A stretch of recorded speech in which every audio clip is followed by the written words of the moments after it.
con la que definiría la colaboración para mí es reciprocidad. Jo definiria la cooperació internacional en l'àmbit d'arxius amb la paraula preservació. Para mí la paraula es aventura. Compartir, aprendre. Si tuviese que escoger una palabra en el ámbito de la cooperación en los archivos, esta sería compartir. Si hagués de descriure amb una paraula la col·laboració internacional amb els arxius, doncs suposo que aquesta paraula seria gratificant.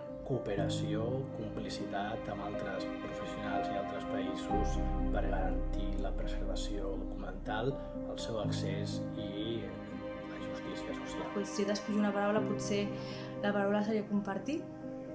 La cooperació internacional dels arxius, per mi, és una suma que multiplica. Si hagués de definir amb una paraula la meva experiència, seria aprenentatge.